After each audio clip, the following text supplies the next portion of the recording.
Farmers back at y'all with another one. And I just wanted to go over a few things and tell y'all, first of all, whoever attending the World Cup this year, good luck with y'all, bro. And I hope somebody from California or even the USA region at least come in the top 10. You know what I'm saying? So good luck with that. Because I know anybody that, well, most of everybody who raise roller pigeons are pretty much good people. You know what I'm saying? I don't know really not one person that raised roller pigeons who don't understand and have the patience about what's going on with the rollers. So keep it up, man, and keep y'all birds rolling. And we'll see in the future what my birds be looking like, because I am going to join a club someday, or even if I don't join a club, I will be attending the World Cup fly one day. But I'm not all the way there yet, so we'll see about that. And then I wanted to go over, I was looking up the top 10 and the World Cup fly and stuff like that. And I noticed that a lot of people in other countries, those are the people who win it right now. So, you know, only people that raise pigeons know about, or not unless you're in the Army or something, or the Navy or something like that, know about overseas and, you know what I'm saying, other countries that's in different regions that got stuff going on with the roller pigeons, you know what I'm saying. But as far as my knowledge, I noticed that the Netherlands, Ireland, who else was on the map? South Africa, Australia. Those was like the top 4 that was doing real good year after year after year, doing real good. So, you know, that's our competition. That's how I feel. That's our competition over there. And then another thing to it is, you know, when those guys got good birds, my only thing about them when they flying they birds is I don't get to see they birds fly. You know, we go, you know, we'll go live over here, or, you know, we make YouTube videos to show our pigeons and show our pigeons fly. But what I don't see is they birds fly. I've never seen a kit, just a full 20-30 minute of when they let their birds out until they land, that's in like the top 10, you know what I'm saying? Or at least the best qualifiers, the people that best qualify for the roller pigeons. So that's what I would like to see about them, because I know, you know, some of them over there, they real strict about what they birds do and how people film them and everything else over there, man. So it would be nice for somebody to either go over there, or if they got somebody over there right now that who could film the birds, even in the World Cup. When you hear about people winning the World Cup, whoever won the World Cup that year, I feel like they birds, we should watch the whole video of they birds flying, because I do believe that they got a lot of good birds over there. So I'm not the type of person that's going to say, well, I didn't see they birds fly, so I don't believe they won first place in the World Cup. I'm a believer, and I do think that they do have real good birds over there.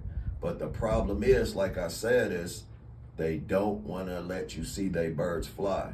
So my thing is, man, if you over there overseas in the Netherlands or Australia, or, you know, Ireland, or South Africa somewhere, when the World Cup start and you guys are, you know, flying the birds over there, why don't you have someone film the birds on that side, so at least, and post it on YouTube, so at least we get to see what you guys birds do over there, so at least we can have some jaw droppers over here and say, oh wow, man, they do got some nice birds over there.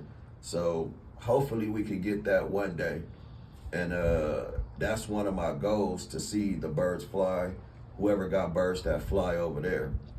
So, and if you stuck up, if they one of them stuck up dudes, you know, over there that just telling people, you know, oh, don't film my birds while they flying and all that, I don't understand why nobody wouldn't want to see nobody birds fly. If you got the best, if I got the best birds, you damn sure I'm going to have my birds up a cameraman could come right now and see my birds fly right now. I don't care who it is. You could come over right now, stand right here.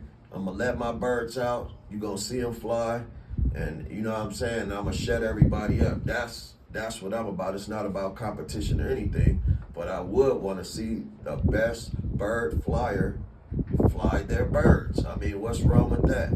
So whoever over there, you know, I hope one of y'all see this video and y'all could, or maybe, you know what, if I could contact one of the top 10 flyers over there, I'll contact them for the people that's over here and ask them and see if they can fly them and see what they say. So let's get that on out the way now. But I know they do got some good birds over there. We also have good birds over here too. So, I mean, like I told y'all before in one of my videos, we in the high desert. So, you know, there's a lot of advantages and disadvantages in the high desert. You know, in the Compton area, LA, Inglewood, when I was younger raising pigeons, we had birds that would get this disease. They probably still get it till today. And they whole neck will twist and the neck will be twisted and the neck will go in circles and all that. And you have to shoot them with the PMV shots and all that stuff. That's what I noticed in Compton and LA. You could just say LA. In the LA County area, I noticed that my birds would do that. And then I would buy shots and I would vaccinate my birds so that they wouldn't get that type of disease. So I don't even know how they got it or how did that disease come about. So when I moved to the high desert, which is about, you know, I moved from LA area to the high desert, that's about an hour or 40 minutes away. And I noticed that when I started raising birds out here, I started raising pigeons out here in 2011. And when I started raising in 2011, as a few years went by, 2012, 2013, 2014, I started noticing none of my birds had that virus. Whatever type of virus that was in the LA County, none of the birds got that out here. So then I started thinking, well, why the birds get it out there and they need vaccinations and vaccine shots and all that, and then the birds out here don't need it? I have not had one bird that had that ever. And I've been raising. Sorry about that. I had an interruption. Somebody called in. So like I was saying, I've been staying out here since 2011 and this is 2024. So I haven't had no birds with that type of virus, and nor do I vaccine my birds. There's no need to. They don't have that type of virus out here. So then I started thinking, I said to myself, well, if they're not sick out here like they were out there, then what is making the birds sick out there in the Los Angeles County area? And then I start thinking maybe it's the water, and that's what I believe that it is. The water in the LA County area, when the birds drink that water, I don't believe that water is good, or at least good enough to where the birds is healthy enough to where they don't catch that virus out that way. That's all I could think of. That's the only thing, because it's not the food. Because if I'm feeding them the same food that's out here, you know, food travel. I even go to LA sometime and buy feed from the pet shops out there and bring it back out here. And like I say, I still never had an issue with none of the birds having that type of virus with their neck twisted all back and doing all that crazy stuff. So I believe it's the water out there and the birds drinking it, and that's what caused that. Now, I don't know if the birds still get it out there, because like I say, I've been out here for a long time. But when I was staying out there, they were getting it. So I don't know if birds still get it till this day, that's still raising pigeons out that way, because I'm not really connected with nobody out there right now. But I will ask around and see what's going on. So just be aware though that I do think it's the water, and if you do raise out there and the birds still get that virus, try buying a jug of water. If you don't have that many birds, you can buy a jug of water and just fill it up for about $1, $1.50, and then give your birds that water and see if that makes a difference out that way. So yeah, man, another advantage out here. That's one advantage because the birds don't get sick a lot out here. That's what I noticed. Another advantage out here is a disadvantage is the weather, because I mean, like right now, even though it's still hot, it's windy.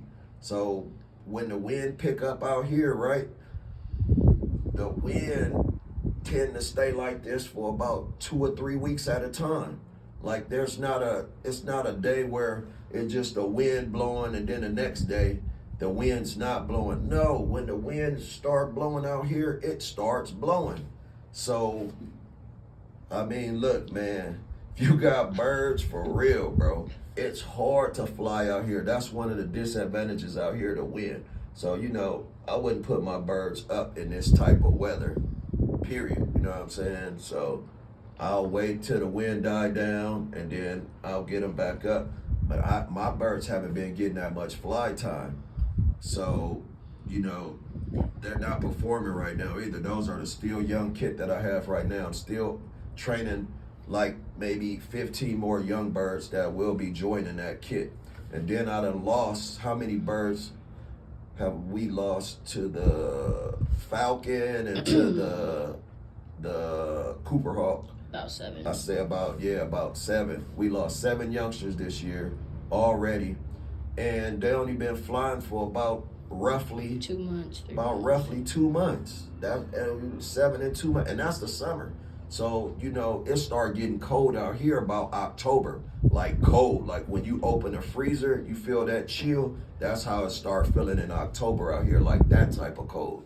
So then when it get cold, the hawks is here already. Like October, the hawks are here. So we done got attacked in May, June, July. This is August. Have we had any attack in August? Yeah. We have, I think, 1 attack in August or 2 attacks in August already. It took a blue bar. So it got a blue bar already from us. So I'm thinking, man, this is the worst year so far of me flying roller pigeons out here in the high desert. The worst, because I never get attacked in the summertime. I know my birds. I've been flying out here for a long time. So I know the weather conditions, I know the hawks, I know everything about the area that I'm in. So for them to come and start attacking like that, this year was like a feast going on in the summertime while it's still hot. That never happened before not in my years, because even when it's the summertime, I'll wake up about 6:30 in the morning, let my birds up about 7, and I got a good fly at 7 in the morning when it's still cool out to beat the heat, because it get into the hundreds out here. So I would always beat the heat, and I'd never seen a hawk or anything from the month of May, June, July, August, September. Those 5 months, I got a good 5 months to get my birds ready. They start rolling, and then around October come, about towards the end of October, that's when I put them up. So they got almost 6 months to fly. You know what I'm saying? Before it's like a feast. When October hit, November, December, when November and December hit, the Falcons out, bro, every day. In January too, every day the Falcons out, 2-3 times a day. There's no way you can fly out here in the winter time, period. In the winter, it's a feast for the hawks out here. I don't care if you got 10 kids, your bird's going to keep getting attacked. And what I noticed about the hawk is not dumb, because you could have a kit, you could have what would you call that? Half a kit, maybe 12. No. You could have a kit that doesn't roll. That's your decoy kit. You know what I'm saying? Let's say you kept a kit of birds that really didn't do anything or anything. You got a kit of those. You can let them up first before you let your prize kits up that's really rolling. And the hawk somehow knows that first kit you let up, it doesn't even want that kit. It don't want that first kit at all. Then when that kit come down and you fly your kit that's rolling, the hawk will come and still take one of those. So I got the hawk figured out, man, and you can't outsmart a hawk. I don't care if you got 10 kits. You need at least 2 kits that don't roll and you just held them in for hawk bait, because I have no issues with the hawk whatsoever. I love all birds, all species. You know, I'm a nature boy, so none of that nature bothers me. When a hawk get a bird, even if I got a bird, even if I'm mad, like I say, the nature don't bother me. But if you're trying to outsmart the hawk, the best thing to do is if you got 2 kits that, you know, that just didn't roll that year or something, and you're not interested in breeding them or anything, you maybe could fly 1 kit, let that one down, fly another kit, and let those be hawk bait if the hawk goes for those kits. And then once the hawk catches a few of those, you could get them in, and then you can start flying your prize kits. Because I'm telling you, I think the most I had was 3 kit boxes. Now I got 1 kit box, but I had about 3 kit boxes. And I would let up the first kit. This was my decoy kit. You know, this is the kit that didn't roll. I'm like, okay, let's let them up first and see what they do, see if the hawk come. They fly for about 40 minutes, come down, no problem. Let up another kit. Go up 30, 40 minutes, come down, no hawk. I let up my best kit, and then here come the hawk out of nowhere, chasing them like it just knows. So that's one lesson that the hawk does know what kit to attack. So I don't know how it knows, if it studies your kit when they're in the air, or I have no idea. But those are some pointers on how to outsmart the hawk. Put up a couple of decoy kits first, and then let the best kit out at the end. So another thing that I noticed about the hawk, because me and my son, we was at Silverwood Lake up here, and we found the hawk nest. So we do know where, at least we know where some of the breeding grounds to the hawks are. And one of their breeding grounds is at Silverwood Lake for sure. You know, going to Silverwood or Lake Gregory or Lake Arrowhead in the mountains with all of that greenery. With all of that greenery, and they got like a forest. It's like a big forest, and then it's also a water source up there, because you know every bird needs water to survive. And what else? Food source. Yeah, food Fish. source too. Yeah. So well, that's basically for eagles, but the falcons, you know, they feed off of birds and stuff. But that's one of they, you know, they got the water source at the lake right there. They got the big forest. That's a lot of shade to have they birds in, so that they birds don't get overheated. And what they do, me and my son heard them making a crazy noise. And me and him looked around, we was like, that's some falcons up there in the nest. And we seen them flying out the nest at the Silverwood Lake up there. And they had to have babies right there. Yeah. And they took off, and they was coming in this direction where we at in the high desert. Try to get a meal. Yeah, trying to get a meal to bring back to the babies. So we know that their nest is up there, so they're not going anywhere. They're in the forest where it's shade. They're not leaving up there. They're still breeding. They're not going to stop breeding, bro. So, you know, pretty soon it's going to be infested with them. So just deal with them. You know what I'm saying? Raise your birds, fly extra kits, fly your decoy kits, and maybe we can, you know what I'm saying, still fly the best birds and still keep our best kits like that. Because I done lost a lot of good birds already this year. And some of the birds that I lost come from some of my old cocks. I only kept about maybe 6 old cocks. They 2013. I still got a 2011, 2 2011 cocks, and 4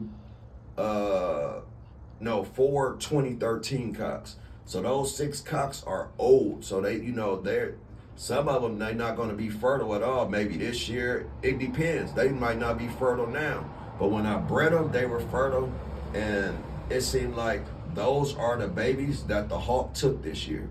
They took the babies that came from my oldest cocks. That's the ones that they took. I don't know if they know the difference between the best rollers or how they flying or how they got them, but they got the best ones. So, you know, man, I'm thinking I'm going to put those cocks back down to just at least get a few more birds, because I hate stocking birds without seeing them fly, even though I know those cocks are are they Proven. produce good, they proven birds, but I still want to see a bird fly because every bird you stock from a good stock bird, that doesn't mean that the baby's going to come out doing what it's supposed to do. I done had some good ones that come out from stock birds and they fly high and they do what they supposed to do in land. I done had some roll low that I done stock and then I try to breed them without flying them. And some of the babies, they're good. They start rolling good, but then they start rolling a little low. Like when they come into the roll, they might roll low. They don't hit the ground, but they still rolling lower than what I expect them to roll. So I always like to see my birds fly, but this time I might have to stock a few from the nest just because I'm telling you, it's too much out here with the falcon attacks and all that. But enough of that. Enough of that. So y'all keep flying y'all birds and good luck with the World Cup. And I will be showing y'all the birds. I'll show y'all what type of food I feed them. And I'll be doing more bird shows for y'all to see, man. I know everybody is excited to see birds out there, especially people who raise pigeons. You know what I'm saying? If you love pigeons like how I love pigeons, it's exciting. You know what I'm saying? You can't wait to just be around the birds. You see it be me and my son. You don't see no girls. You don't see no other family members around. It's just me and him when it comes to the roller pigeons, because you know, if I don't feed him and he don't feed him, ain't nobody else gonna feed him. So you know, you gotta love your birds, man, and keep your birds prepared and keep building with your birds. You know, the love that I said, like I said, the love that people got for these pigeons right here is ever-ending love. You know what I'm saying? Once you fall in love with the pigeons, there ain't no way you'll be able to leave the birds, man. So keep them rolling. Keep those roller pigeons rolling, man. I don't want to bore y'all with the interviews or anything. I think the Keep the roller pigeons rolling.